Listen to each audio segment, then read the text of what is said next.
Hello जी, क्या हाल चाल है भाई। गेट का रिस्पॉन्स शीट आ चुका है और आंसर की भी। तो अब हमारे सामने रियल क्वेश्चन है। हम जान सकते हैं कि गेट लाइफ साइंस एक्सेल 2026 में क्वेश्चन एग्जैक्टली क्या आए थे और उनके क्या सही डिस्क्रिप्शन एंड आंसर हैं। साथ में हम लोग ये भी चेक कर लेंगे कि जो आंसर की दी है उसमें जो आंसर दिया हुआ है वही है या फिर हमें चैलेंज करना है। चलिए आगे बढ़ते हैं आई फ्लाई के सेफ तरीके से, मतलब शॉर्ट, एक्यूरेट, फास्ट और एफिशिएंट। क्वेश्चन नंबर 12 ये केमिस्ट्री का है। ये जो क्वेश्चन है हम लोग कुछ कुछ केमिस्ट्री करेंगे, कुछ बायोकेमिस्ट्री के, एंड ऐसे ही आने वाले वीडियो में कवर अप कर लेंगे।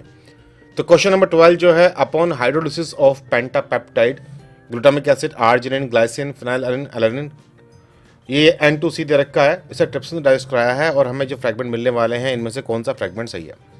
तो देखिए, जो ट्रिप्सिन है वो आर्जिनिन के बाद कट करता है, आर्जिनिन हो या लाइसिन। तो यहाँ पर लाइसिन तो है नहीं, और आर्जिन के बाद जो अमीनो एसिड है वो ग्लाइसिन है, तो इसे इससे कोई दिक्कत नहीं होने वाली। प्रोलीन होता तो ये कट ना लगता। तो जो कट लग करके मुझे मिलेगा वो है ग्लूटामिक एसिड, आर्जिनिन और glycine, phenyl alanine and alanine. Option number ए। और आपकी जो रिस्पॉन्स शीट का जो आंसर दे रखा है वहाँ भी यही है, तो आंसर ठीक है इसका। क्वेश्चन नंबर 16 है, the major component of the phosphate buffer at physiological pH of 7.4। तो देखिए 7.4 के आसपास यहाँ मान लीजिए इस पीएच पर जो बफरिंग एजेंट के रूप में काम करेंगी वो ये वाली स्पीशीज है और ये वाली स्पीशीज। तो मतलब HPO4 2 नेगेटिव और H2PO4 negative. Option number B and option number C, की में भी यही आंसर दे रखा है। देन क्वेश्चन नंबर 18 है, for the reaction A to products the half life is independent of the initial concentration of A, और order of reaction बताना है। तो देखिए, जब भी कभी इंडिपेंडेंट हो जाए सबस्ट्रेट कंसंट्रेशन से तो ये हमारी फर्स्ट ऑर्डर काइनेटिक्स है, और उसकी हाफ लाइफ निकालने का ये फार्मूला भी है जो हमसे नहीं मांगा गया था। तो इसका आंसर है 1 फर्स्ट ऑर्डर, और ये की में भी यही दिया हुआ है। क्वेश्चन नंबर 24 है, the correct statement about a competitive inhibition of an enzyme is are. तो देखिए, कॉम्पिटिटिव वाली कहानी में क्या होता है कि ये सबस्ट्रेट के जैसा होता है, इसलिए एक्टिव साइट पर आके बाइंड करेगा, और अगर ये बाइंड कर गया तो सबस्ट्रेट बाइंड नहीं कर पा रहा और एंजाइम काम नहीं कर पा रहा। लेकिन अगर हम सबस्ट्रेट की कंसंट्रेशन बढ़ा दें तो हम पाएंगे कि जो इनिबिशन है वो भी रिलैक्स होता जा रहा है। तो यहाँ पर जो स्टेटमेंट दे रखे हैं correct, the competitive inhibitor bind to the substrate binding site of the enzyme, सही है। The competitive inhibitor bind to the substrate, ऐसा नहीं होता। The competitive inhibitor is less effective at higher substrate concentration, ये भी ठीक है। The competitive inhibitor is more effective at the higher substrate concentration, ये गलत बात है। तो यहाँ option number A and C correct हैं, और की में भी यही दिए हुए हैं। देन बायोकेमिस्ट्री कुछ क्वेश्चन कर रहे हैं हम लोग। बायोकेमिस्ट्री का पहला क्वेश्चन था 28, which one of the following immunoglobulin is known for its role in the both allergy and asthma. तो भाई ये है IgE। ऑप्शन में यही दिया हुआ है, डी ऑप्शन IgE। और ये लिटरेचर भी आपके सामने कि IgE है जो ultimately hay fever, food allergies और हाइव्स, एक्जिमा, अस्थमा वगैरह इन सब में ये इंक्लूड होता है। इसके अलावा जो टाइप सेकंड हाइपर सेंसिटिविटी है उसमें IgG होता है। टाइप थर्ड के अंदर जो है वहाँ पे IgG, IgM हो सकते हैं और कॉम्प्लीमेंट्स, और सेल टाइप वाले में होते हैं आपकी T सेल्स वगैरह। ये सब बातें भी हमें याद रहनी चाहिए। क्वेश्चन नंबर 29 है, in which kind of organism the glycerol moiety of the lipid is found primarily in the R configuration. तो देखिए, जहाँ तक हम बात करें तो बैक्टीरिया और यूकैरियोट में SN ग्लिसरॉल 3 फॉस्फेट का इस्तेमाल करते हैं, ये S कॉन्फ़िगरेशन है। आर्कियोबैक्टीरिया के अंदर SN ग्लिसरॉल 1 फॉस्फेट है और ये R कॉन्फ़िगरेशन है।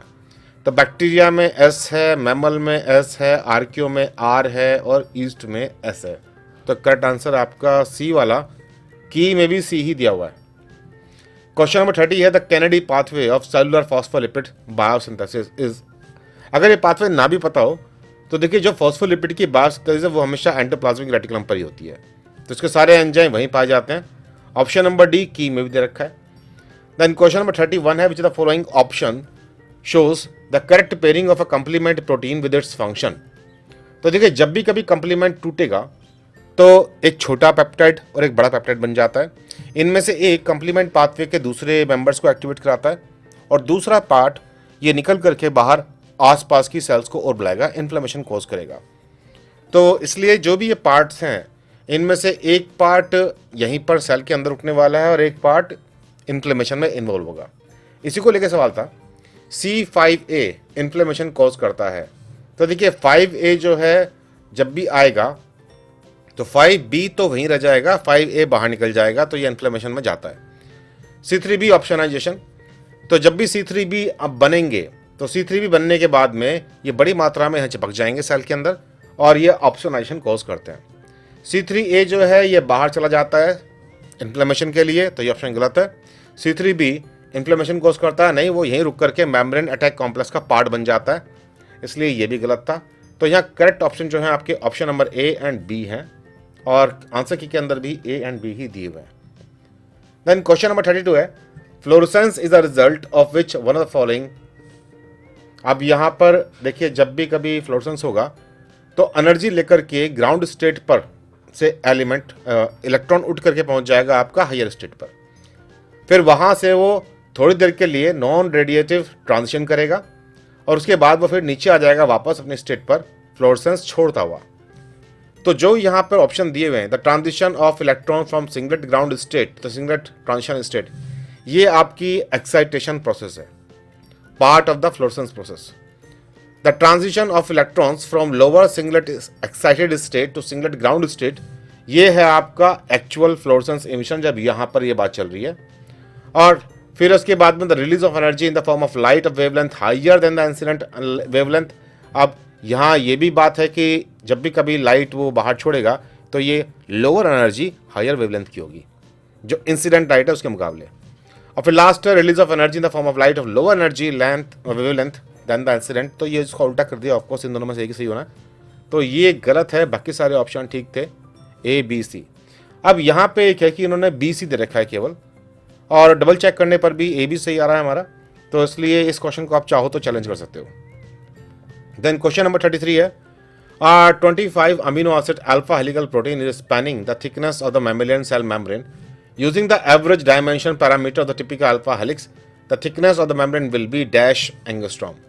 तो आपके पास ये मेम्ब्रेन है और इस मेम्ब्रेन में कोई प्रोटीन अल्फा हेलिक्स के रूप में ट्रांस मेम्ब्रेन रीजन को देख रहा है, और जब हम इस प्रोटीन को बाहर निकाल रहे हैं तो उसकी लंबाई जो हमें मिल रही है उसमें 25 अमीनो एसिड है।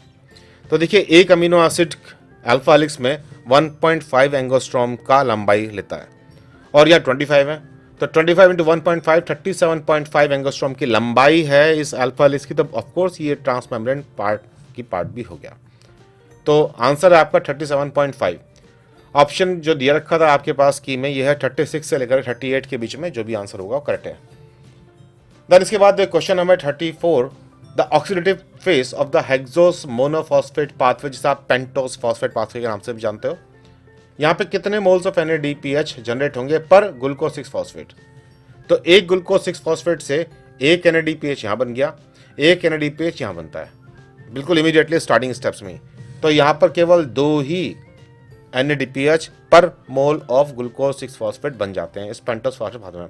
इसके अलावा हमें यह भी याद रखना है कि पेंटोस फॉस्फेट पाथवे में फ्रक्टोज की कहानी भी है, इराथ्रोज की स्टोरी भी है और राइबोलोज की कहानी है। DNA RNA बनाने के लिए जो राइबो शुगर होती है वो भी यहीं से आती है। तो यहाँ 2 ही दे रखा था की के अंदर, तो चैलेंज करने वाली तो कहानी है नहीं। आप चाहें तो iFly के साथ आप भी एक्यूरेट तरीके से अपने एग्जाम की तैयारी कर सकते हैं, CSIR नेट, गेट, ICMR, यहाँ तक कि साइंटिस्ट भी जैसे एग्जाम्स भी। अधिक जानकारी पाने के लिए आप गूगल कर सकते हैं #iFlyNetGate, और क्लासेस ज्वाइन करने के लिए मुझे व्हाट्सएप कर सकते हो 9013902981। जल्दी मिलते हैं इस सीरीज़ के दूसरे वीडियो के साथ, तब तक के लिए बाय बाय।